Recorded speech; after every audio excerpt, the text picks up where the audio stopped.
ओम श्री गुरुभ्यो नमः। हरिः ओम। ओम शन्नो मित्रः शं वरुणः शन्नो भवत्वर्यमा शन्न इन्द्रो बृहस्पतिः शन्नो विष्णुरुक्रमः। नमो ब्रह्मणे नमस्ते वायो त्वमेव प्रत्यक्षं ब्रह्मासि त्वमेव प्रत्यक्षं ब्रह्म वदिष्यामि ऋतं वदिष्यामि सत्यं वदिष्यामि तन्मामवतु तद्वक्तारमवतु अवतु माम् अवतु वक्तारम्।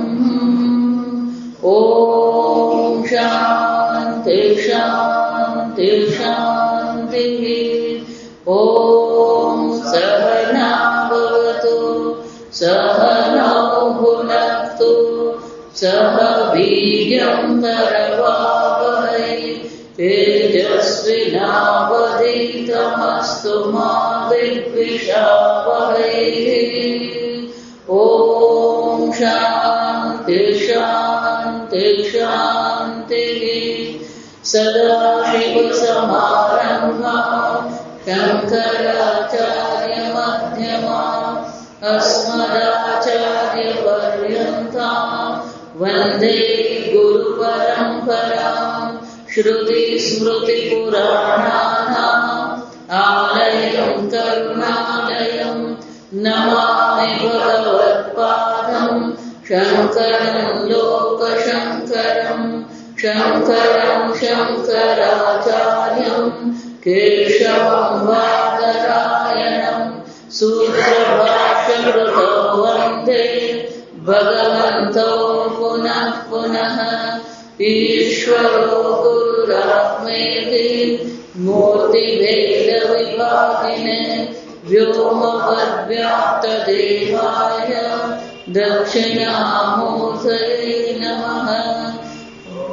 निधये सर्वविद्यानां विषये भवरोगिणां गुरवे सर्वलोकानां दक्षिणामूर्तये नमः।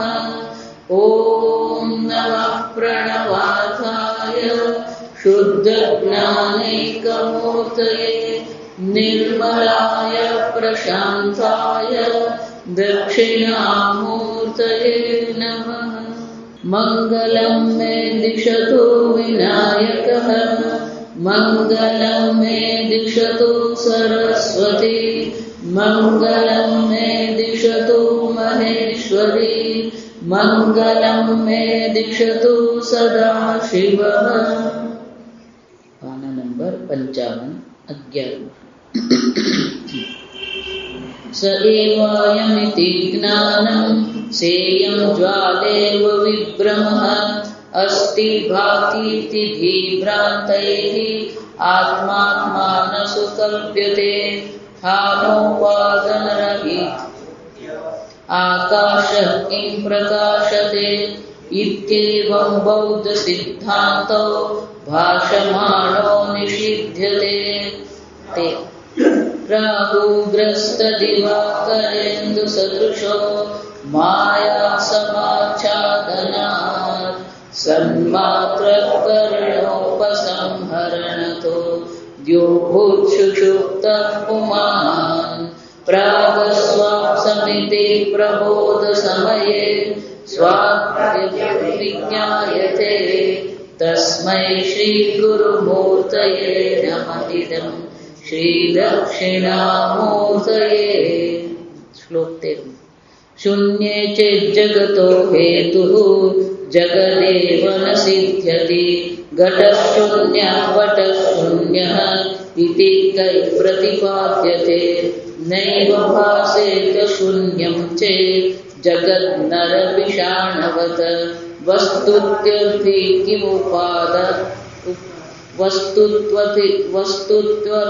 किमुपादाद्यात् भारार्थः किं परित्यजेत् कोविदध्यान् निषेध्यद्वा शून्यत्वा स्वस्य चात्मनः अवसीदेर्निरापूतं तस्मात् सर्वमिदं जगत् स्कन्धानां परमाणूनां न सङ्घातक्रियातिष्ठिते सङ्घातो न विना हेतुं जडा घटपटादयः महानुभावो भूयासम् इति भ्रान्तश्च मन्यते आत्मा परापको बौद्धः किमर्थं चरति व्रतं प्रत्यभिज्ञाय भ्रान्ति भोजनादि कथं भवेत् इष्टसाधनमेवैतद् अन्नं गतादिना नवत इति निश्चित्य बालोऽपि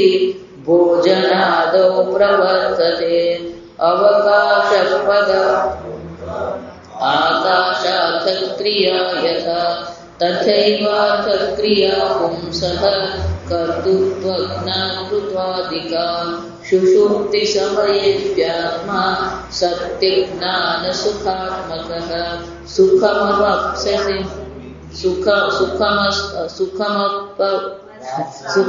सुखमस्वापस्मत्विति एवं प्रत्यभिज्ञायते यतः अस्वाप्समिति सुखम् अस्वाप्समित्येवं प्रत्यभिज्ञायते यतः प्रत्यभिज्ञायत इति प्रयोगकर्मकर्तरि आत्मा स्वयं प्रकाशत्वात् जानात्यात्मनात्मना सुषुप्तौ मायया मूढः जडादः इति लक्ष्यते अप्रकाशतया भाति स्वप्रकाशतयापि च राहु ग्रस्त दिवाकरेंदु सदृशो माया समाच्छादन तत्वसुधा टीकाમાં આપણે ગઈકાલે જોયું કે આ જગત જે ભલે તમે એમ કહો નનો રાહુગ્રસ્તસ્ય સૂર્યસ્ય ચંદ્રમસઃ વા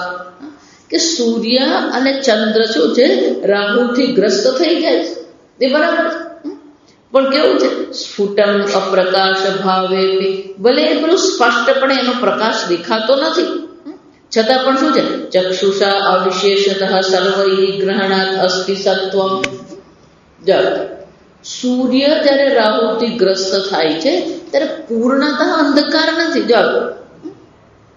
પ્રકાશ તો છે અસ્ફુટમ અસ્ફુટ પ્રકાશ તો છે ચંદ્ર પણ જ્યારે રાહુથી ગ્રસ્ત થાય છે તો પેલો લાલ રંગનો ચંદ્ર દેખાય ખબર છે બિલકુલ ચંદ્ર દેખાતો નથી એવું શું ચંદ્રગ્રહણમાં થતું નથી અને એટલે કે છે ચક્ષુ પેલો આંખથી તો પેલો પ્રકાશ તો દેખાય જ છે અને એનું અસ્તિત્વ તો છે એમ બધા જોઈ શકે છે આમ સર્વ લોકો એનો એક સમાન રીતે આનો અનુભવ તો કરે જ છે આમ તમે જે દ્રષ્ટાંત આપો છો પણ એ તો બધા એનો અસ્તિત્વનો અનુભવ તો કરી જ રહ્યા છે એટલે તમારું દ્રષ્ટાંત જ ખોટું છે કેમ કે આ સુષુપ્તિનો જે અનુભવ છે એ દરેક વ્યક્તિનો અનુભવ કેવો છે અલગ અલગ છે સમજવાનું એક ઈશ્વર સૃષ્ટિ છે જેમાં શું છે બધા એક સમાન રીતે આ બધું જુએ છે પણ સુષુપ્તિનો જે અનુભવ છે એને તમે શું છે દરેકનો અનુભવ કેવો હોવાનો અલગ જ છે અને એટલે કે છે ન તદ્વદ આત્મનઃ કેનચિત સત્વમ અનુભૂયતે ઇતિ આશંક્ય પણ જેવી રીતે પેલો સૂર્યનો પ્રકાશ જે દેખાઈ રહ્યો છે અથવા પેલો જે ચંદ્રમાં દેખાઈ રહ્યો છે એવા પ્રકારથી આત્મા ભલે અસ્પષ્ટ રીતે હોય પણ એનો અસ્તિત્વનો અનુભવ થવો જોઈએ પણ એકવાર સૂઈ ગયો પછી એને આત્માનો અનુભવ થાય છે ખરો આશંકા આવી પેલી આશંકા કરવામાં આવે કોઈને એવો અનુભવ થતો નથી આત્મા પોતાના અસ્તિત્વનો અનુભવ નથી સુષુપ્તમ આત્મનાપી અવિશેષત ભાનમ સાધયતિ તો જેવી રીતે સૂર્ય અને ચંદ્રનો સામાન્ય રીતે જે પ્રગટ રીતે જે પ્રકાશ દેખાતો નથી પણ અવિશેષતઃ તો શું થાય છે પેલો પ્રકાશ દેખાય છે વિશેષ પ્રકારથી પ્રકાશિત થઈ નથી ને છતાં એના અસ્તિત્વની તો ખબર પડે જ છે વિશેષ કરીને સૂર્યનો જે તાપ જે છે અથવા વિશેષ કરીને ચંદ્રની જે શીતળતા છે, ભલે એનો અનુભવ આપણને ન થતો હોય, પણ સામાન્યતઃ તો એના પ્રકાશનો અનુભવ તો છે જ. જો આ તર્ક જે છે ને સમજવા દો. આગળ પેલા આત્મબોધમાં પણ આપણે જોઈ ગયા, મેઘાપાયન સુમાનિવ, પેલો સૂર્ય વાદળથી ઢંકાઈ ગયો, પણ વાદળ જે દેખાઈ રહ્યું છે કોને કારણે દેખાય છે? સૂર્યને કારણે જ દેખાય છે. સમજો, વાદળ ઉત્પન્ન થયું પણ સૂર્યને જ કારણે, સૂર્યની ગરમીથી જ વાદળ ઉત્પન્ન થયું, અને ત્યાં ટકી રહ્યું છે એ પણ કોને કારણે છે? સૂર્યની ગરમીથી જ છે. અને દેખાઈ રહ્યું છે પણ કોને કારણે? સૂર્યની ગરમીથી. એ સૂર્યના પ્રકાશથી પ્રકાશિત થઈ રહ્યું છે વાદળ. એટલે વિશેષતઃ સૂર્યના દર્શન નથી, પણ સૂર્યનું અસ્તિત્વ તો ત્યાં છે જ. જો સમજ તો કે એ જ રીતે આ આત્માનો ભલે વિશેષતઃ આત્માનો અનુભવ નહીં થતો હોય, પણ અસ્તિત્વ સ્વરૂપે તો શું છે? આત્માનો અનુભવ છે જ. ઇતિ સાધયતિ, આ આપણને અહીંયા દર્શાવવામાં આવી રહ્યું છે કે વિશેષ પ્રકારથી મન અને બુદ્ધિ સૂઈ ગયા છે, એટલે વિશેષ પ્રકારનો અનુભવ થતો નથી, પણ સામાન્યતઃ તો શું થવાનું? અનુભવ થવાનો જ છે. અવિશેષતઃ ભાનમ સાધયતિ પ્રાગસ્વાપ્સમિતિ યહ સુષુપ્તિકાલીનાત્મા પ્રબોધ સમયે સુષુપ્તે ઉત્થાન સમયે પ્રત્યભિજ્ઞાયતે. આ તર્ક આપણો કયો છે? પ્રત્યભિજ્ઞાયતે. આ તર્ક છે. જ્યારે સુષુપ્તિમાં સૂઈ ગયો છે ત્યારે એને કોઈ અનુભવ નથી, એવું ભલે આપણે કહેતા હોય. સુષુપ્તિ કાળ દરમિયાન કોઈ અનુભવ નથી, મને કઈ ખબર નથી, ભલે એવું કહીએ, પણ ઉઠીને પછી પ્રબોધ સમયે, ઉઠીને પછી એ શું કહે છે? ય પ્રત્યભિજ્ઞાયતે કથા પ્રાકયઃ અહમ અસ્વાપ્સમ સહ ઇદાનીમ જાગર્મી ઇતિ. પહેલા હું શું છે? સૂઈ ગયો હતો, હવે હું શું છું? જાગું છું. તો પહેલા હું સૂઈ ગયો હતો એ અનુભવ છે કે નહીં? ન સમજો. અને હવે હું જાગું છું એ પણ અનુભવ છે. ન ચ તદા અનનુભૂતસ્ય પ્રત્યભિજ્ઞાનમ સંભવત. જો અનુભવ કર્યો જ નહીં હોય તો એની પ્રત્યભિજ્ઞા થઈ શકે ખરી? પ્રત્યભિજ્ઞા એટલે કે મન અને બુદ્ધિ સૂઈ ગયા છે, અને પછી જે અનુભવ થયો છે એ અનુભવ મન જાગે ત્યારે શું કરે છે? એ અનુભવને જે યાદ કરે એને પ્રત્યભિજ્ઞા કહેવાય. મન જાગ્રતમાં છે અને કંઈક અનુભવ કરે, અને પછી જ્યારે એને યાદ કરવામાં આવે એને સ્મૃતિ કહેવાય. એને શું કહેવામાં આવે? સ્મૃતિ. પણ મન સૂઈ ગયું હોય અને છતાં જે અનુભવ થયો હોય એ અનુભવ મન જાગીને શું કરે છે? પ્રત્યભિજ્ઞાયતે. એટલે હંમેશા નિદ્રામાં એક અનુભવ નથી, બે અનુભવ છે. એક તો શું છે કે અહમ કિમપી ન જાનામિ મયા સુખેન નિદ્રાનુભૂયતે. આ બે અનુભવ છે. હું કંઈ જાણતો નથી અને મને શાંતિથી નિરાંતની ઊંઘ આવે છે. પણ એ વસ્તુ ક્યારે થાય છે? પ્રબોધ સમયે. જાગીને પછી એમ કે છે કે આજે બહુ સરસ ઊંઘ આવી, અને ઊંઘમાં મને કંઈ ખબર પડી જ નહીં. આ સવાર ક્યાં પડી મને ખબર જ નહીં પડી. અને એટલે શું કહે છે? આ પ્રકારથી હું સૂઈ ગયો હતો. તો પ્રત્યભિજ્ઞા હોય જ નહીં તો આવા પ્રકારના અનુભવની ચર્ચા થઈ શકે જ નહીં. અન્યત્ર દેવદત્તા અનનુભૂતે પ્રત્યભિજ્ઞાત અદર્શનાત. કે ધારો કે પેલો દેવદત્ત જે છે, જો એને બીજે ક્યાંક જોયો નહીં હોય તો પછી એની પ્રત્યભિજ્ઞા થઈ શકે કે થઈ જ ન શકે? પણ અહીંયા તો અનુભવ થયો છે. ન ચ તદા કર્ણેન આત્મા અનુભવ ઇન્દ્રિયાદિકરણાનાં સુષુપ્ત અભાવ. તો ઇન્દ્રિયાદિ બધા કરણ જે છે એ સુષુપ્તિમાં છે, સૂઈ ગયા છે. એટલે ત્યારે જે અનુભવ જે છે એ આત્માનો અનુભવ થતો નથી એવું લાગે છે ખરું? કર્ણેન આત્મા અનુભવ. ઇન્દ્રિયથી એના અસ્તિત્વને આપણે જોઈ શકતા નથી. અતઃ સ્વપ્રકાશસ્ય આત્મના સત્વત્વમ ન તદા શૂન્યત્વમ. અને એટલે તમે એમ કહો છો, સુષુપ્તિનું દૃષ્ટાંત આપીને બૌદ્ધ લોકો શું કહે છે કે આત્માનો કોઈ ત્યાં અનુભવ નથી અને એટલા માટે આત્મા શૂન્ય છે. તો કે અનુભવ નથી એવું નથી, અનુભવ છે ખરો, પણ સુષુપ્તિમાં આપણે એનો અનુભવ કરી શકતા નથી. જાગીને આપણે એ કહીએ છીએ. એને એટલે કે છે ન તદા શૂન્યત્વ નાપી તસ્ય ક્ષણિકત્વ, ક્ષણિક પણ છે જ નહીં. કેમ? જે જાગ્રતમાં આત્મા હતો એ જ આત્મા સ્વપ્નમાં છે, અને એ જ આત્મા શું છે? સુષુપ્તિમાં છે. આ ત્રણેય અવસ્થામાં આત્મા તો શું છે? ક્ષણિક છે. ક્ષણિક નથી. જો ક્ષણિક હોય તો પછી એને કશું યાદ રહે? મને તો સ્વપ્ન જાગ્યા પછી સ્વપ્ન યાદ રહે?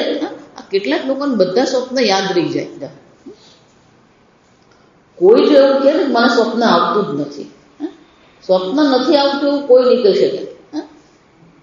સ્વપ્ન આવે બધાને ત્યાં સમય, અને આવવું જરૂરી છે. સ્વપ્ન અવશ્ય આવવું જોઈએ અને આવે જ છે, પણ આપણને યાદ રહેતું નથી. કેમ? પેલો સવારે ઉઠે ને એટલે એવો દોડ ભાગમાં પડે ને એટલે પેલું શું થઈ જાય? ભૂલાઈ જાય. સ્વપ્ન આવે. કેટલાક એવા લોકો છે જેને આખું સ્વપ્ન યાદ હોય. સ્વપ્નમાં અમે ઋષિકેશ ફરી આવ્યા, સ્વપ્નમાં અમે રામેશ્વર ફરી આવ્યા, સ્વપ્નમાં અમે આબુ અંબાજી, આ બધું બધું યાદ હોય, અને બધું યાદ કરતો હોય. જો આ સમજ. અને આપણને તો એવું લાગે ત્યારે 10 દિવસ ફરી આવે. ખરેખર એ સ્વપ્નનો અનુભવ છે ને 8 થી 10 સેકન્ડ જ હોય. જાવ એટલા માંડુક્યમાં એની ચર્ચા છે કે પેલું 8 જ સેકન્ડમાં શું થઈ જાય? પેલો 25 વર્ષનો અનુભવ કરી નાખે. આ ભાગવતમાં છે ને આ કાળનો જે વિસ્તાર ભાગવતમાં બતાવે, આપણને એમ લાગે કેટલા બધા વર્ષ થઈ ગયા. ભગવાને બ્રહ્માજી પેલા બધાને ઉઠાવી ગયા, ગાયને ઉઠાવી ગયા, બધા ગોવાળોને ઉઠાવી ગયા. બોલો બ્રહ્માજી માટે એક જ દિવસ હતો, પણ અહીંયા આખું 1 વર્ષ જતું રહ્યું. જાઓ એટલે આપણને એમ થાય કે 1 વર્ષ થયું, પણ બ્રહ્માજીને શું લાગે? 1 દિવસ છે. જો કાળનો જે વિસ્તાર જે છે સાપેક્ષિક છે. આપણને એમ લાગે ઘણો વખત જતો, જાગ્યા પછી ખબર પડે તો શું કઈ સમજ ગયો નથી. આમ કાળ પણ છેવટે શું છે? મિથ્યા છે. આ સમજ. દેશ મિથ્યા છે, કાળ પણ શું છે? મિથ્યા છે. આ સમજ. અને એટલે શું કહે કે પેલું સુષુપ્તિમાં જે છે ન ક્ષણિક. જો ક્ષણિક જો તમે કહેશો આત્માને, તો પછી સ્વપ્નનો અનુભવ પણ આપણે યાદ કરીએ. જો આત્મા ક્ષણિક છે તો સ્વપ્નમાં પણ આત્મા શું થવાનું? ક્ષણિક આત્મા શાંત થઈ ગયું. તો જાગીને પછી મને એનું યાદ આવશે? ક્ષણિક આત્માએ જે અનુભવ કર્યો એ જાગીને પછી આત્માને ક્ષણિક અનુભવની કઈ સ્મૃતિ હોય જ નહીં શકે. અને એટલે શું કહે છે? નાપી તસ્ય આત્મન ક્ષણિકત્વ નાપી જડત્વ ઉક્તિ યુક્ત. અને આત્મા જડ પણ નથી. જો એ લોકો શું કહે છે? સર્વમ શૂન્યમ શૂન્યમ, સર્વમ જડમ જડમ. આ બધું શૂન્ય છે, મિથ્યા મિથ્યા જડ. આ મિથ્યા શબ્દ લોકો એવો ખોટો રીતે વાપરે. જો આ સમજી લો,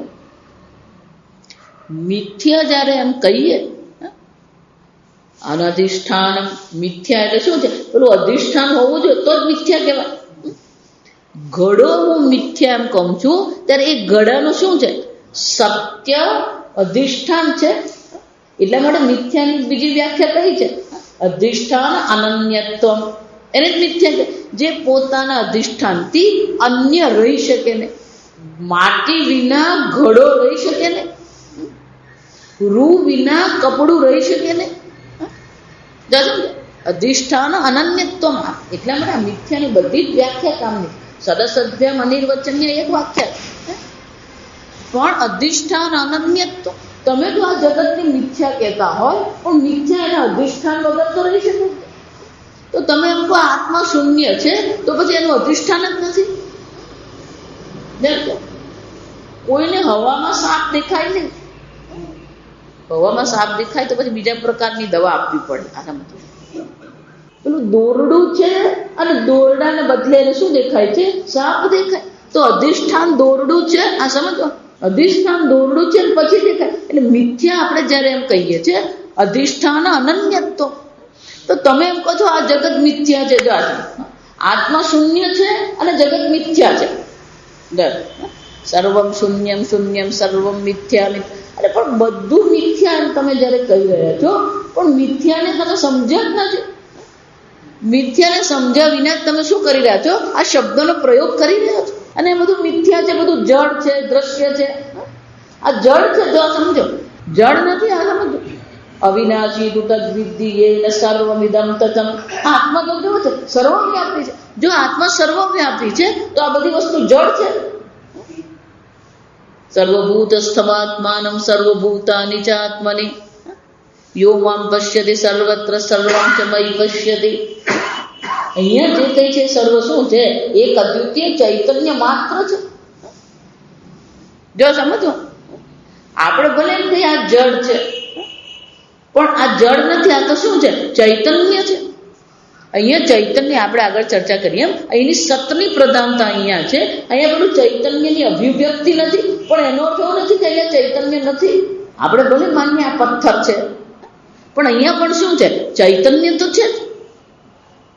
કેમ? એ ચૈતન્ય વિના આ મિથ્ય જગત દેખાય નહીં. આ સમજવા અધિષ્ઠાન છે, પણ એ લોકો તો શું કહે છે? આ બધું જળ છે, આ બધું ક્ષણિક છે, આ શૂન્ય છે. તો કે છે આ બધી વસ્તુ તમારી કેવી છે? કોઈ પણ પ્રકાર યુક્તિ યુક્ત છે જ નહીં. અને ઉપનિષદ પણ શું છે? સુષુપ્ત કાલે સકલે વિલીને. આ કૈવલ્ય ઉપનિષદનો મંત્ર છે. સુષુપ્તિ કાલે શકલે વિલીને તમો વિભૂત સુખરૂપમેતિ. સુષુપ્તિમાં જ્યારે બધું પ્રકારથી શું છે? સકલે વિલીને. આ જગત અને ઇન્દ્રિયો, મન, બુદ્ધિ, શરીર શું થઈ? વિલીને. બધું શાંત થઈ ગયું. તમો વિભૂત.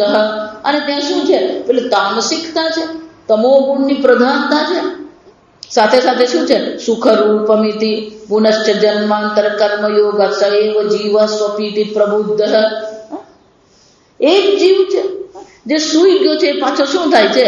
પ્રબુદ્ધ. એક જીવ છે અહીંયા ઘડી એ શરીર છોડી દીધું, જન્માંતર અન્ય જન્મમાં જે કર્મ કરેલા છે એ કર્મને કારણે શું થાય છે? પુનશ્ચ પ્રબુદ્ધ. આપણને એવું લાગે બાજુવાળે અવાજ કરીને હું જાગી ગયો, પેલા એલાર્મ વાગ્યો જાગી ગયો. ખરેખર જગાડનાર કોણ છે? જન્માંતર કૃત કર્મયોગ. પૂર્વ જન્મમાં જે કર્મ કરવામાં આવ્યા છે એ કર્મ જ આપણને ઉઠાડે છે. કેમ? ઉઠ, તારા નસીબમાં ચા છે, પી જા. હું નથી કહેતી, તમારા નસીબમાં પેલી ચા પીવાની છે એટલે ચા તમને શું કરે? ઉઠાડે. વિચાર, માતાજી અમે ચા નથી પીતા, બીજું કઈ છાપું વાંચવાનું. તારા નસીબમાં શું લખેલું છે? છાપું વાંચવાનું લખેલું. કંઈક ને કંઈક હોય જ. આ સમજ, આપણું પ્રારબ્ધ શું કરે છે? જન્માંતર કર્મ. આ અન્ય જન્મમાં કરેલા જે કર્મ જે છે એ કર્મ જ આપણને શું કરે? જગાડે. પુનશ્ચ પ્રબુદ્ધ જીવ સ્વપીતિ. જે જીવ સૂઈ ગયો તો એ જ પાછું શું કરે? જાગે છે. આમ પેલું ક્ષણિક તમે એમ કહો છો એ શક્ય નથી, જડ એમ કહો છો એ પણ શક્ય નથી, અને શૂન્ય એવું કહો છો એ પણ શક્ય છે જ નહીં. આ પ્રકારથી સતા સૌમ્ય સદા તદા સંપન્નો ભવતિ યસ્મિન કાલે યસ્વ સ્વપીતિ એતદ નામ ભવતિ. છાંદોગ્ય ઉપનિષદનો મંત્ર, ત્યાં પણ સુષુપ્તિની ચર્ચા કે સદા સંપન્ન. બધી વસ્તુ શું થઈ જાય છે? સંપન્ન. બધી વસ્તુ ત્યાં શાંત થઈ જાય.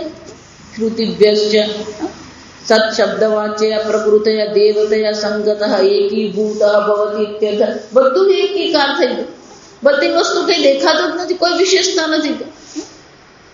અતએવ મનાદિ સંસર્ગકૃતમ જીવ રૂપમ પરિત્યજ્ય સમાત્માનમેવ અપિગતો ભવતિ સ્વપીતિ ભવતિ. એટલે કે આત્મન સ્વ એટલે હું આત્મા, સ્વપીતિ ભવતિ એટલે કે છે આત્માનમેવ અપિગતો ભવતિ.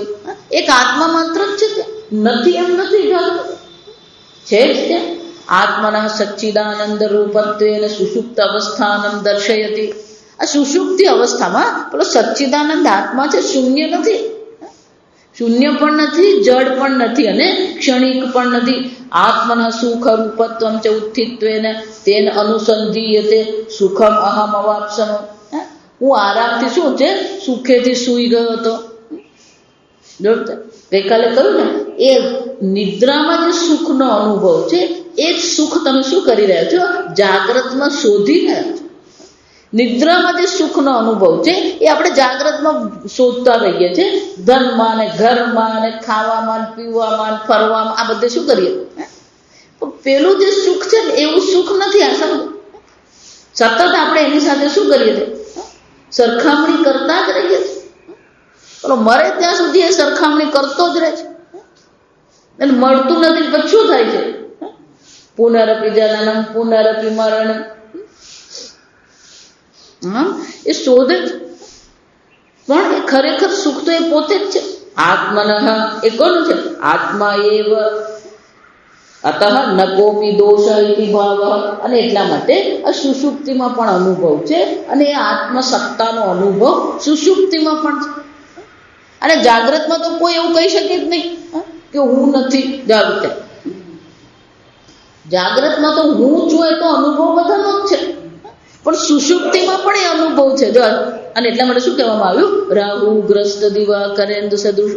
આ પ્રકારથી આપણને આ કહેવામાં આવ્યું કે ના ના એ છે. હવે સુરેશ્વરાચાર્યજીની આ શ્લોક પરની વાર્તિક જે છે 11માંથી શરૂ, તો કે ત્યાં શું કહેવામાં આવ્યું કે આ જેમ આપણે પરમ દિવસે જોયું, જ્ઞાનમ સાયમ જ્વાલાયુ વિભ્રમ. એ લોકો શું કહે છે, આ તમને જે બધા અનુભવ જે થઈ રહ્યા છે એ બધા અનુભવ કેવા છે, આ બૌદ્ધ લોકો કહે છે પેલી જ્યોતની જ્વાળાને જે જ્યોત જે છે એના જેવો અનુભવ છે. કેમ કે જ્યોતમાં શું થાય છે, સતત પેલું નવું ઘી આવે છે અને જૂનું ઘી બળીને શાંત થઈ જાય. ભલે આપણે ગંગાનો સ્ત્રોત એમ કહીએ પણ શું છે, આપણે ગંગા જે કહીએ છીએ ગંગા પણ શું છે, એની એક ગંગા છે. એને પ્રવાહ નિત્યત્વ કહેવાય. શાસ્ત્રમાં શું કહેવાય, પ્રવાહ. આ કાળ પણ પ્રવાહ નિત્ય છે. આ સમજ, કાળ પણ શું છે, પ્રવાહ નિત્ય છે. એનો એ કાળ નથી. કાળ પણ શું થાય છે, એટલું ટીક ટીક ટીક થતું જ રહે. કાળ કહીએ, આ પૃથ્વી કહીએ, સૂર્ય કહીએ, ગંગા કહીએ, આ દીવાની જ્યોત કહીએ, આ બધા કેવા કહેવાય, પ્રવાહ નિત્ય છે. નિત્ય છે પણ નિર્વિકારી નથી. આત્મા નિત્ય છે અને કેવો છે, નિર્વિકારી છે. એટલા માટે બે પ્રકાર, શંકરાચાર્ય ચર્ચા કરે ગીતા, તો બે પ્રકારના નિત્ય છે. એક પ્રવાહ નિત્ય છે અને બીજો નિર્વિકારી નિત્ય છે. જશે અને એટલે પેલું દ્રષ્ટાંત શાનું આપે છે કે જે પેલી જ્વાળા જે છે વિભ્રમ, આ એની એક જ્યોત છે, એવી વિભ્રમ થાય છે. અસ્થિ ભાતિ દીહિ ભ્રાંતિ આત્માના આત્મસુ કલ્પ્યતે. અને એ જ રીતે આ લોકો શું કરી રહ્યા, જ્યાં બૌદ્ધ મત છે, આત્મામાં આત્માની પેલી ભ્રાંતિ થઈ રહી છે અને એ ભ્રાંતિને પછી શું કહે છે, આત્મા છે.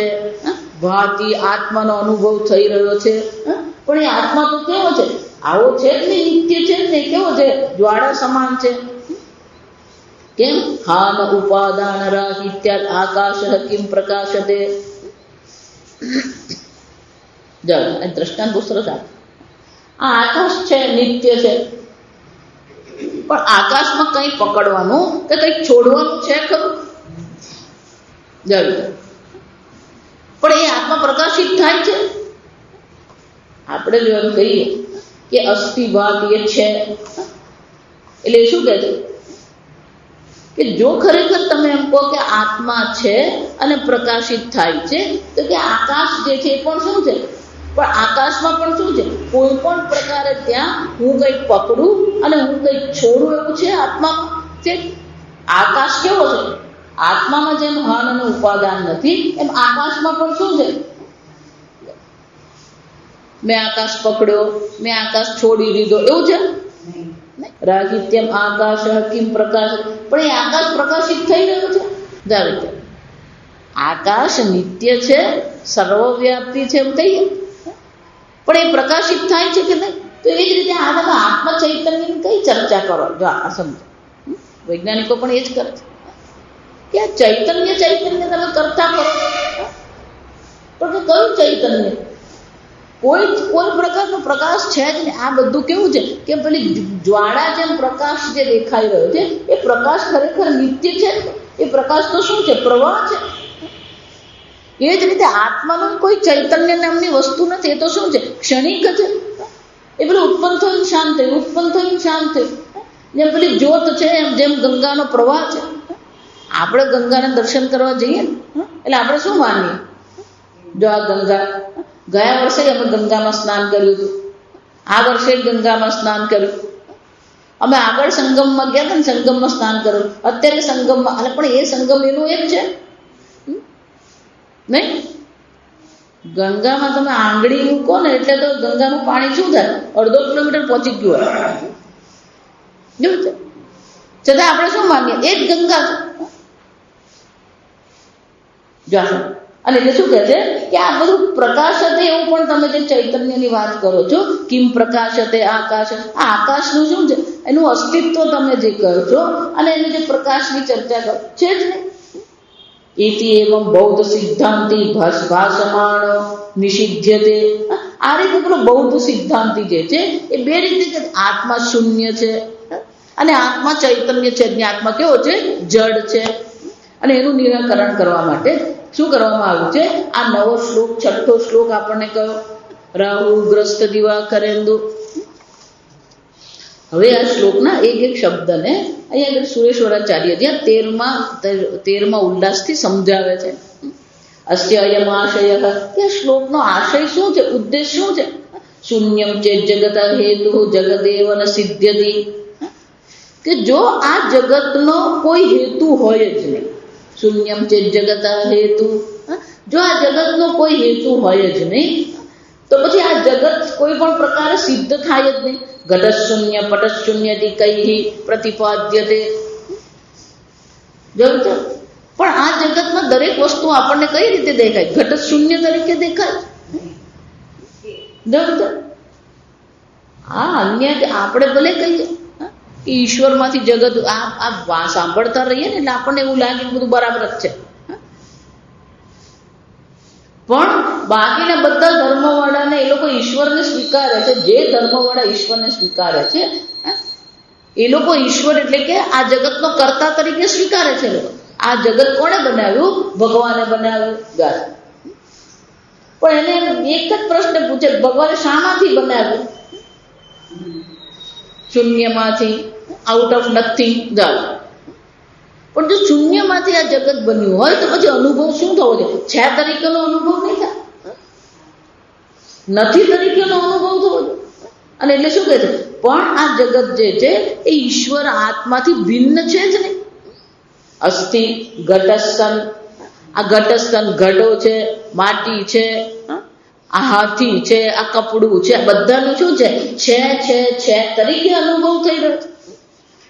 એને એટલે કે છે, તમે જો એવું કહેતા હોય કે આ શૂન્યમાંથી આ જગત બન્યું છે તો એ શક્ય છે જ નહીં, કારણ કે તો પછી જગતની સિદ્ધિ જ નહીં થાય જો બે વસ્તુ છે. બીજું, ઉત્પન્ન થયું એવું તમે જ્યારે શબ્દ વાપરો તો કોઈ પણ ઉત્પત્તિની પાછળ કોઈ હેતુ તો હોવો જોઈએ. કોઈ હેતુ વગર તો આ જગત ઉત્પન્ન થાય જ નહીં. તો જો જગત શૂન્ય છે તો પેલો હેતુ પણ એનો નહીં રહેશે. ઘડો બનાવે શાના માટે, આ મસ્ત મન થયું ને એટલે આમ બનાવી દીધું, આ મસ્ત પાણી ભરવા માટે ઘડો બનાવે.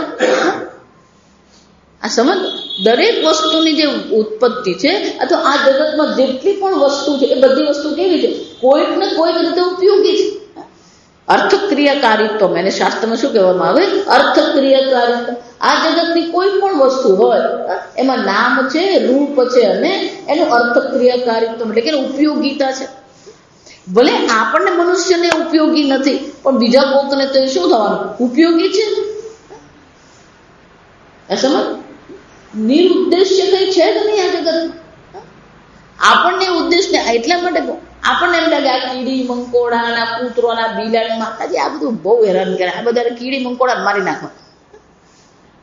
જોશો આપણને માતાજી આપણા મચ્છરો, એવા મચ્છરો ત્રાસ કરે, એટલે મચ્છરોને શું કરવાનું,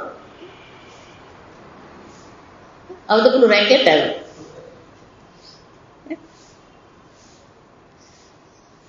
આપણને ઉપયોગી નથી એનો અર્થ એવો નથી કે આ જગતમાં એનો કોઈ ઉપયોગ નથી. ઈશ્વરે આ જગત બનાવ્યું હોય તો એ કેવો, નિરુદ્દેશ્ય નહીં, એનો કોક ને કોક શું છે, ઉદ્દેશ્ય છે. એટલે ભગવાન ગીતામાં કે એવમ પ્રવર્તિતમ ચક્રમ, આ જગત ચક્ર છે. અને દરેક વસ્તુ એમાં શું છે, ઉપયોગી છે, ક્યાંક ને ક્યાંક જોડાયેલી છે. આપણે એમ લાગે ઉંદર નકામો છે, ઘરમાં નકામો. ઉંદર ઘરમાં નકામો, પણ જગતમાં તો ઉંદર શું છે, કામનો જ છે. મચ્છર આપણને કરડે નકામો, પણ એટલે આખો નાખો મચ્છર નકામો નહીં થઈ જાય. સાપ આપણને ડર લાગી રહ્યો છે, એને ઝેરથી આપણને ડર લાગે છે, પણ એટલે સાપ નકામો થઈ ગયો. જો આ પરદેશમાં જે હાલત છે, એ લોકો, તમે ત્યાં જાઓ તો ત્યાંના જ્યાં માણસો રહેતા હોય ને, ત્યાં તમને કૂતરો, બિલાડી, ગાય, આવી કોઈ વસ્તુ તમને રસ્તા પર દેખાય. કેમ કે એ લોકોના મગજમાં એવું જ ઠસાઈ ગયું છે કે અમે માણસો અહીંયા રહીએ કે બીજું કોઈ અહીંયા હોવું જોઈએ. જો વિચાર, ત્યાં તમને શેરીનો કૂતરો નહીં દેખાય, પેલી શેરીમાં બિલાડી નહીં દેખાય, શેરીમાં ગાય નહીં દેખાય. શેરીમાં કૂતરો ને બિલાડી નહીં દેખાય, ઘરમાં દેખાય. પછી ક્યાં દેખાય? બધા બિલાડી પાડે. કેનેડા ટોરોન્ટોમાં ગઈ, ત્યાંની યુનિવર્સિટીમાં ત્યાંના જ કોઈ બેન, એ સંસ્કૃતના પ્રોફેસર હતા, રિટાયર થઈ ગયા. તો જેમને ત્યાં ગઈ હતી ને, એ લોકો ત્યાં એમને જતા મને કે સંસ્કૃતના પ્રોફેસર, ચાલો ને તમને ગમશે, મજા આવશે, ચાલો. તો હું ત્યાં ગઈ. આ બધા લોકો છે ને ક્યારેક કેવું અડધું અડધું કે,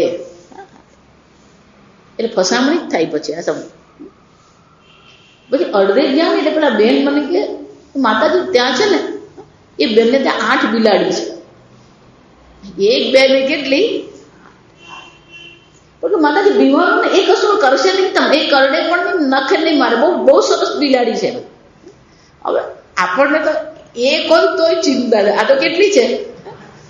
8 બિલાડી. જો વિચાર, મેં કીધું પણ 8 બિલાડી લોકો કોણ રાખે? તો એકલા જ છે. મને શું કે એ બેન એકલા જ રહે છે, પણ કેટલી બિલાડી છે? 8. પણ 8 ને રાખે કેવી? તો માતાજી દરેકની ડીશ છે, દરેકની સુવાની ગાદી છે, દરેકના નામ છે. જો વિચાર,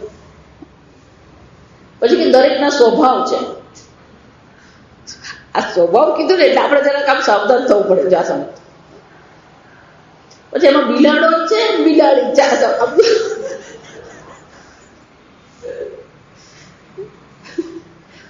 ઘર આવ્યું 10 દી પછી કવિ કથા ચાલી, 8 બિલાડી.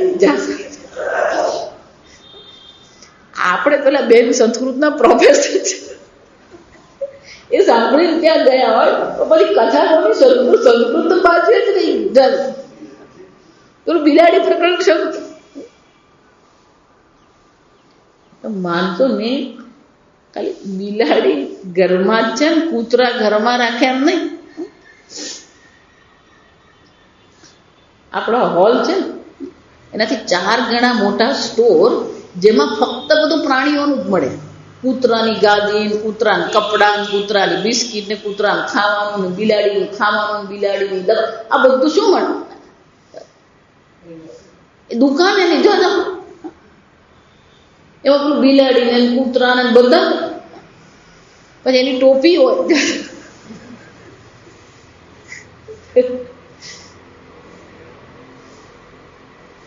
પણ એ લોકો ઘરમાં ભલે બિલાડી હોય, પણ પેલી શેરીમાં બિલાડી જોઈએ. ઘરમાં ભલે કૂતરો, પેલો શેરીમાં કૂતરો જોઈએ. આપણે ઊંધું કરીએ, ભલે કૂતરો પેલો શેરીમાં રહે, પણ મારા ઘરમાં કૂતરો આવવો જોઈએ. ભલે શેરીમાં પેલી બિલાડી રખડે, ભલે આપણે એને દૂધ પણ આપીએ. કૂતરા નહીં આપણે ખાવાનું આપ્યું, પેલો ઘરમાં નહીં જોઈએ. અને ત્યાંની સંસ્કૃતિ શું છે? પેલો રસ્તા પર નહીં જોઈએ, પણ ક્યાં હોય? પેલો ઘર. એક ભાઈ છે વેદાંત ભણે જા, મને કે માતાજી તમે એમ કહો કે સવારના વેદાંતનું શ્રવણ કરો, પ્રવચન સાંભળો, પણ હવાર મારે કૂતરા ચાલવા લઈ જવો પડે.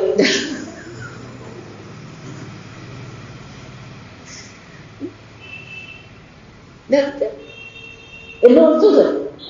આ કૂતરા અને બિલાડી જે છે એ વ્યક્તિગત રીતે ઉપયોગી માને છે, પણ આ જગતની અંદર શું છે, અમે જ્યાં રહીએ ત્યાં હોવા જોઈએ નહીં. આમ એની ઉપયોગિતા છે, પણ એ લોકો ઉપયોગિતા કઈ માને? જો આ સમજી સીધા સારા શબ્દોમાં કહું, એ લોકોને કોઈ સંબંધ મળે નહીં, સગાવાલા હોય નહીં, બેન બેનને રીતે રહેતી, ભાઈ ભાઈની રીતે, કાકા મામા તો ત્યાં છે જ નહીં. આ સમજ હોય તો એનો કોઈ કાકા મામા જેવો સંબંધ નહીં મળે. એટલે પછી કરવું શું? એટલે પછી આ બિલાડી પાડે, બિલાડીને પ્રેમ કરે, ખોળામાં રાખે, હુવડાવે, જાય. છોકરી છોકરાને રાખવાનું તો કોઈ રાખે નહીં, એને પેલું બેબી સિટિંગ કહેવાય. એને શું કરવાનું? પણ છોકરાઓ રાખતા હોય ત્યાં મૂક્યા, આપણે ખોળા બિલાડીને શું ઉડાવે, સંસ્કૃતિથી રીતે જસમ.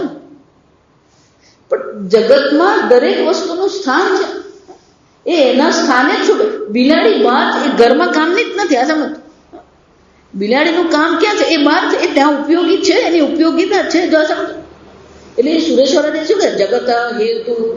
આ જગતનો હેતુ છે, એનો ઉપયોગિતા છે. પણ જો જગત શૂન્ય હોય તો એનો હેતુ પણ સિદ્ધ નહીં થાય, એનું અસ્તિત્વ પણ સિદ્ધ નહીં થઈ શકે. અને દરેક વસ્તુ પછી કેવી દેખાય? ઘટ શૂન્ય, પટ શૂન્ય, આ બધું શૂન્ય તરીકે જ દેખાય. પણ એ શૂન્ય તરીકે અનુભવ થાય છે આપણને નહીં. જો સમજો એટલું જ નહીં, નૈવ ભાસે શૂન્યમ છે જગત નર વિષાણવત. જો ખરેખર શૂન્ય જગત હોય તો પછી આ જગત ન ભાષે, દેખાવું જોઈએ. જેવી રીતે પેલા નર વિષાણ, પેલા મનુષ્યના શિંગડા દેખાતા નથી, એમ આ જગત પણ જો તમે શૂન્ય કરી રહ્યા છો તો પછી આ જગત જે દેખાઈ રહ્યું છે કેવી રીતે દેખાય? વસ્તુ અર્થી કિમ ઉપાદ્ય. એટલું જ નહીં, આ જગતને આ બધી જે પ્રવૃત્તિઓ જગતમાં જે થઈ રહી છે એ જગતની પ્રવૃત્તિ પણ શાના માટે છે? ચોખા લઈ આવી જાસમ તો એ ઉપાદ્ય. જો એ વસ્તુ શૂન્ય છે તો ચોખા ઘરમાં લાવવાના. ચોખા તો શું છે? સુરેશ આ બધા વિચાર આપણે કરવો પડે. વસ્તુ અર્થી કિમ ઉપાદ્ય.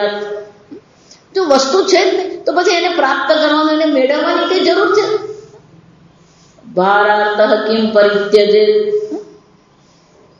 એટલું જ નહીં, જો લાકડા શૂન્ય છે અને લાકડા માથા પર મૂકેલા, ભાર લાગવો જોઈએ. લાકડા તો શું છે? શૂન્ય છે. પણ એ પેલો ભારતી ભારાર્થ, ભારાર્થ એટલે શું છે? પેલો ભારતી એનું વજન શું છે? એ વજન ઉચકીને થાકી ગયો. હારતા એટલે થાકી ગયો પછી એ શું કરે છે? પરિત્યજેત, એનો ત્યાગ કરે. આમ કેટલીક વસ્તુ ઉપયોગી છે અને એ વસ્તુ એ પ્રાપ્ત કરે છે, કેટલીક વસ્તુ એને દુઃખ આપે છે અને એ વસ્તુને શું કરે છે? ત્યાગ કરે છે. હે ઉપાદાન, આ કહ્યું ને, તો કોઈક વસ્તુનો આપણે ત્યાગ કરીએ છીએ, કોઈક વસ્તુ આપણે પ્રાપ્ત કરીએ છીએ. આમ ક્યાંક કોઈક ને કોઈક એમાં અર્થ રહેલો છે. જો શૂન્ય જ છે તો કોને પ્રાપ્ત કરશો તમે અને કોને છોડશો તમે? હે ઉપાદાન. હે એટલે કે એને છોડવાનું પણ નથી, એને પ્રાપ્ત કરવાનું રહેતું જ નથી. કો વિદાધ્યાત નિષેધ ચ વેદાહ શૂન્યસ્યાત સ્વસ્ય આત્મનઃ. બહુ સરસ ચર્ચા કરે. જો વેદ જે છે, વેદમાં 3 વસ્તુ છે સામાન્ય. વિદધ્યાત, વિધાન કરે છે. વેદ શું કરે છે? વિધાન કરે. સત્યમ વદ, ધર્મમ ચર. એટલું જ નહીં, નિષેધ્યેત, સુરામ ન પીવેત, હિંસામ ન કુર્યાત, પેલો નિષેધ પણ કરે છે. એટલું જ નહીં, આ વેદ આત્મતત્વનો ઉપદેશ પણ કરે છે. 3 વસ્તુ છે. અહીંયા ફરી 2 બતાવે. વિધાન કરે છે અને શું કરે છે? નિષેધ કરે છે.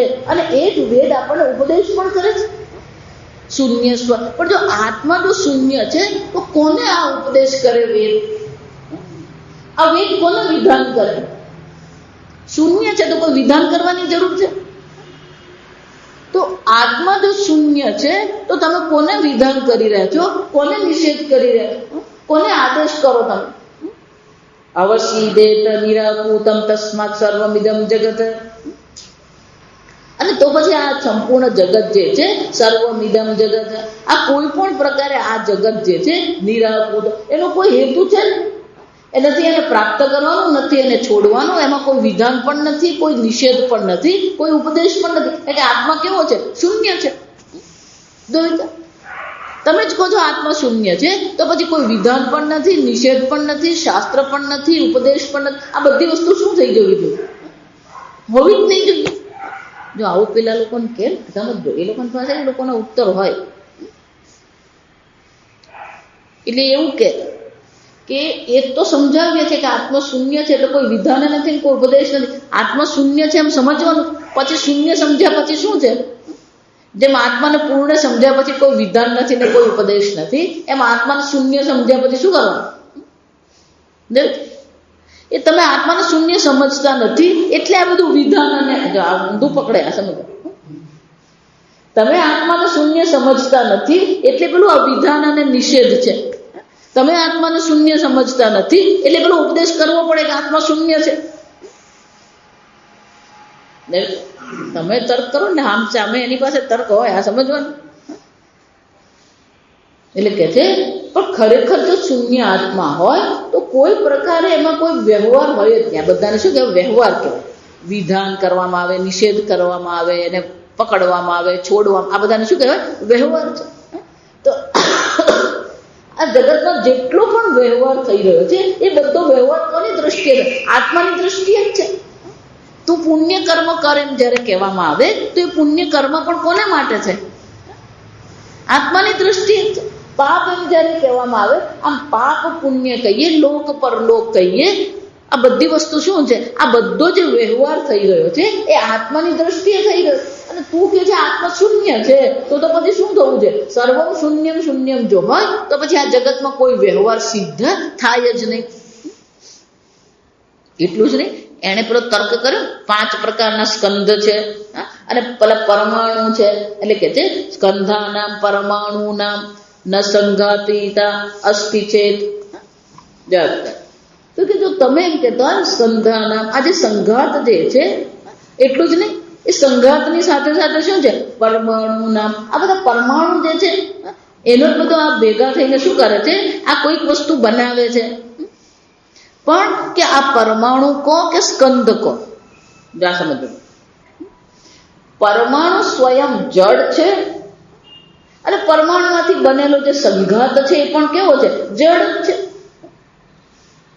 પણ કે આ પરમાણુ, આગળ મેં સમજાવ્યું ને પરમ દિવસ, કે આ ડીએનએ ધારો કે કોષમાં બને તો એ બનવામાં પેલા બધા અણુઓ શું થાય? એકત્રિત થાય છે. તો એ જ્યારે એકત્રિત થઈ રહ્યા છે તો એની પાછળ કોઈ ચેતન તો હોવું જોઈએ.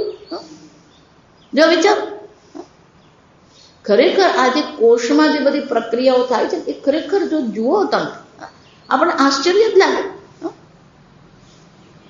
આપણે બધું અલગ અલગ અહીંયા જોઈએ છે. આ સમ, આ ચોખા છે, આ દાળ છે, જો આ સમ, આ શાકભાજી છે, આ દહીં છે, આ શ્રીખંડ છે.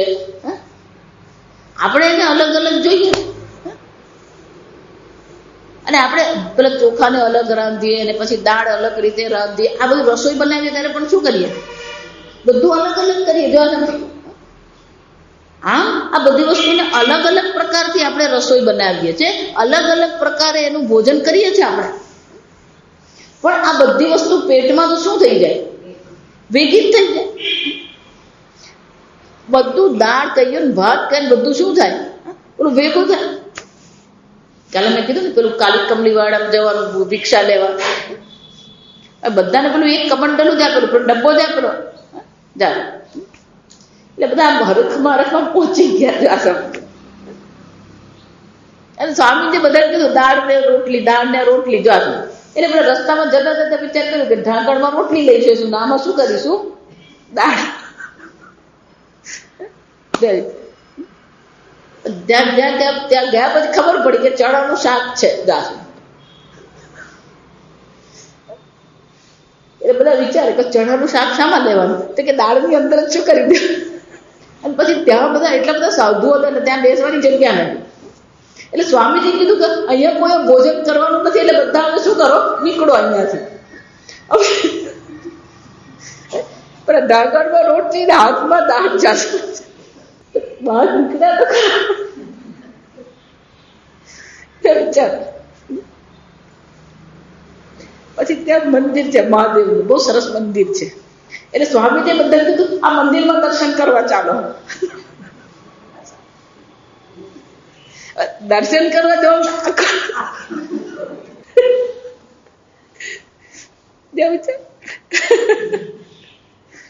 બધા વિચાર કરતા થઈ ગયા. પછી છેવટે શું વિચાર કરે કે રોટલી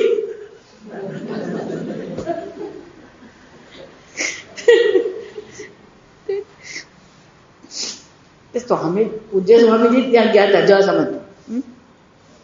વર્ષો પહેલા 60ની 60માં જયારે સ્વામીજી ત્યાં રહેતા ત્યારે આ કાલી કમલીમાં શું કરતા હતા, ભોજન લેતા હતા સ્વામી. એટલે સ્વામીજી કે ચાલો તમને અનુભવ કરાવું. એટલે પછી પેલું મંદિરમાં જવા માટે ડબ્બામાં શું કર્યું, રોટલી દાળ અને ચણાનું શાક ને બટાકા બધું શું છે ડબ્બામાં જાય. આપણા પેટમાં શું થાય છે, આ જ થાય છે. જો સમજજો, ભલે આપણે બહાર દૂધ કહીએ છીએ પણ પેટમાં તો શું થઈ ગયું, રોટલી કહીએ, દાળ કહીએ, શાક કહીએ, ભાત કહીએ, શ્રીખંડ કહીએ, બધું શું થવાનું ભેગું જ થઈ ગયું. પણ એ બધી વસ્તુનું પાચન કરવામાં આવે છે, આ સમજજો. અને પાચન કરવાના જે પાચક રસો જે છે, ભાતને પાચન કરનારા જે પાચક રસ છે એ અલગ છે. દહીંને પાચન કરવાના જે પાચક રસ, જે પ્રોટીન છે એને કહેવાય.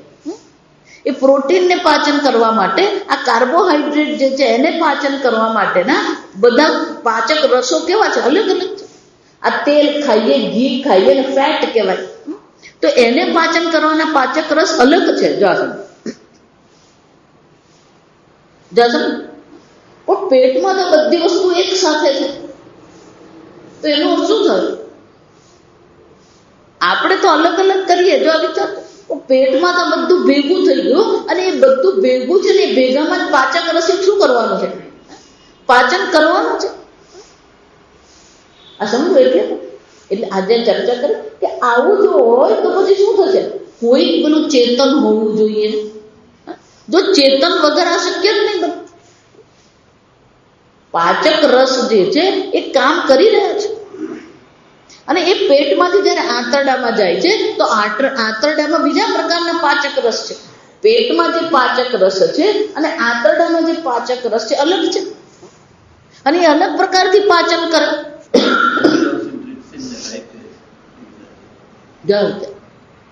આમ એની પાછળ તમે જો એમ કહેતા હોય કે આ જગત શૂન્ય છે, આ જગતનો કોઈ હેતુ નથી, કોઈ ઉદ્દેશ નથી, આશય નથી અને કોઈ ચેતનતા પણ નથી, પણ આ બધી જે સંઘાતાના, પરમાણુના, આ બધાને ભેગા કરનાર તો કોઈ હોવું જોઈએ. જો આપોઆપ તો થઈ જ નહીં શકે. બધા પરમાણુ આપોઆપ ભેગા થઈ શકે જ નહીં. અને એટલે શું કહે છે, સંધાનામ પરમાણુનામ ન સંઘાત સંઘાત તે અસ્થિ છે સંઘાત ન વિના હેતુ જડા ઘટપટાદય. તો સંઘાત થવા માટે પેલું જડ જો હોય, શૂન્ય હોય તો પછી એ થઈ શકે જ નહીં. આમ એની પાછળ ચેતન હોવું જોઈએ એટલું જ નહીં, હેતુ, એનો કોઈ હેતુ પણ હોવો જોઈએ. એની પાછળ હેતુ રહેલો છે.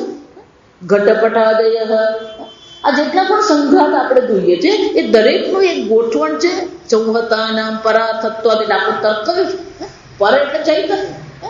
સંઘાત બનાવનાર પણ ચેતન છે અને જેને માટે આ સંઘાત બન્યો એ પણ શું છે, ચેતન છે. શૂન્ય નથી. આત્મા જો શૂન્ય છે તો સંઘાત બનાવનાર કોણ અને સંઘાત કોને માટે બન્યો? જોઈ છે કેમ જડા ઘટપટાદય. કારણ કે આ જે સંઘાત છે એ સ્વયં કેવું છે, પરમાણુ પણ જડ છે અને સંઘાત પણ શું છે, જડ જ છે. જો એ જડ છે તો પછી એને ભેગા કરનાર કોઈ ચેતન હોવું જોઈએ અને એને વાપરનાર પણ કોઈ ચેતન હોવું જોઈએ. ઘડો બનાવનાર પણ કુંભાર ચેતન છે અને ઘડો વાપરનાર પણ કોણ છે, ચેતન છે. કપડું બનાવનાર વણકર પણ ચેતન છે અને એને પહેરનાર પણ કોણ છે, ચેતન છે. અને એટલે કે છે કે આ બધી વસ્તુ જડ છે અને એ જડ એની જાતે ભેગા પણ નહીં થાય અને જડનો કોઈ પ્રકારનો હેતુ કે ઉપયોગ એનો પોતાના માટે હોય જ નહીં. ઘટા ન તું ઘટા થા, આ ઘડો ઘડો માટે નથી, જો સમજો, કપડું કપડા માટે નથી, આ સમજો, એ ઘડો ઘડા માટે નથી, પેલા ચેતન માટે છે. અને એટલા માટે શું કે છે આ આપણા એટલું જ આ સમજ બહુ સરસ તર્ક કરે છે. મહાનુભાવ ભૂયા સમિતિ ભ્રાંતશ્ચ મન્યતે. હવે એ લોકોના તર્કમાં બે વસ્તુ છે, બૌદ્ધ સિદ્ધાંત છે એમાં બે વસ્તુ છે. દરેકને લક્ષ્ય શું છે? પેલું બુદ્ધ બનવાનું. મહાનુભાવ ભૂયાસમ, હું આવો મહાન બનીશ, ભૂયાસમ એટલે બનીશ. જાણ તો કે પેલું બુદ્ધ બનવાની જે ઈચ્છા છે એ કોને છે? મહાન બનવાની ઈચ્છા તો છે. એટલું જ નહીં, આત્મા અપલાપક બૌદ્ધ કિમર્થમ ચરતી વ્રતમ. એ લોકો અનેક પ્રકારની શું કરે છે? તપશ્ચર્યા અને વ્રત કરે છે. આ બૌદ્ધ સાધુઓના મઠમાં તમે જાઓ તો અનેક પ્રકારની તપશ્ચર્યાઓ છે. લોકો અનેક પ્રકારના ધ્યાન છે એ લોકોનું. તો કે તો પછી જો આત્મા શૂન્ય છે, જળમાં કોઈ ચેતન, આ જગતમાં કોઈ ચેતનતા છે જ નહીં, તો પછી કોણ આ મહાન પુરુષ બુદ્ધ બનવાનો કોણ પ્રયત્ન કરી રહ્યું છે? કોને બુદ્ધ બનવું છે? આત્મા તો શૂન્ય છે, શૂન્ય આત્મા બુદ્ધ બની ગયો. જો વિચાર. અને આ તમે જે તપશ્ચર્યા કરે, આ તપશ્ચર્યા કોના માટે કરી રહે છે? આત્મા તો શૂન્ય છે, એને તપશ્ચર્યા કરવાની. અપલાપક, જો આ શબ્દ અપલાપક એટલે શું છે? આ ખાલી અપલાપ જ કરે છે, બબડાટ જ કરે છે. ખરેખર એ લોકો જે બોલી રહ્યા છે બધું શું છે? ખરેખર બબડાટ જેવું જ છે. કેમ કે તમે આત્માનું શૂન્ય જો કહેતા હો તો પછી મહાન પુરુષ બનવાની કોઈ ઈચ્છા પણ નહીં હોવી જોઈએ, અને કોઈ તપશ્ચર્યા કરવાની જરૂર જ નથી. તપશ્ચર્યા કોને માટે કરવાની? આત્મા તો શૂન્ય છે. જો વિચાર. આમ સુરેશ્વરાચાર્યજી કહે છે, જો તમે આત્માને શૂન્ય કહી રહ્યા છો તો તમારા સિદ્ધાંતમાં તમે જે બધી જાત જાતની તપશ્ચર્યા અને સાધનાઓ બતાવો છો, અને આ સાધનાઓ દ્વારા શું કરવાનું છે? બુદ્ધ બનવાનું છે. એ લોકો એવું કહે છે કે બધાએ શું કરવાનું? દરેક જીવે શું બનવાનું છે? પેલો બુદ્ધ બનવાનું છે. પણ તો બુદ્ધ બનવાનું, મહાન પુરુષ બનવાનું કોને માટે છે? તમારે આત્મા તો શૂન્ય છે. એટલે કે તમારો સિદ્ધાંત જ ખોટો પડે છે. તમે જો આત્માને શૂન્ય માનો તો પછી આ જગતમાં કોઈ હેતુ પણ નથી, આ જગતમાં કોઈ વિધાન પણ નથી. પણ તમારા જ મઠમાં જઈએ તો અનેક પ્રકારના વિધાન જો એ લોકોને ત્યાં તો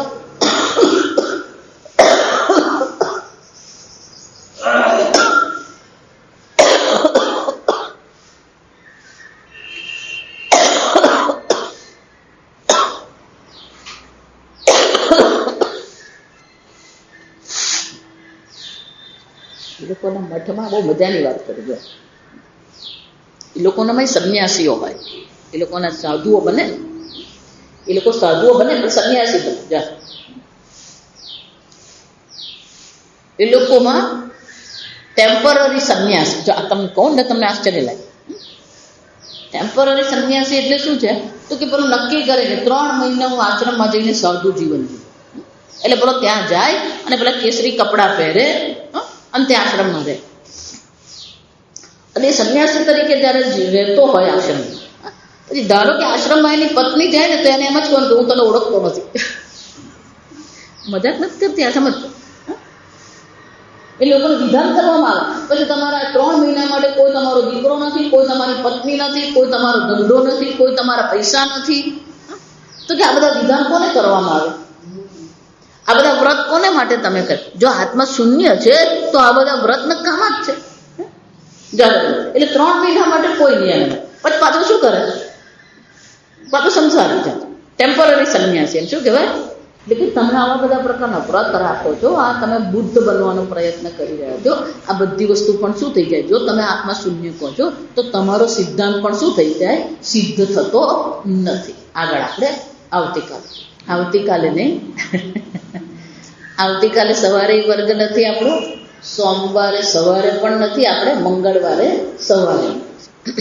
ઓમ અસતો મા સદ્ગમય તમસો મા જ્યોતિર્ગમય મૃત્યોર્મા અમૃતંગમય. ઓમ પૂર્ણમદ પૂર્ણમિદં પૂર્ણાત પૂર્ણમુદચ્યતે પૂર્ણસ્ય પૂર્ણમાદાય પૂર્ણમેવાવશિષ્યતે. ओम शांति शांति शांति। हरि ओम श्री गुरुभ्यो नमः। हरि ओम।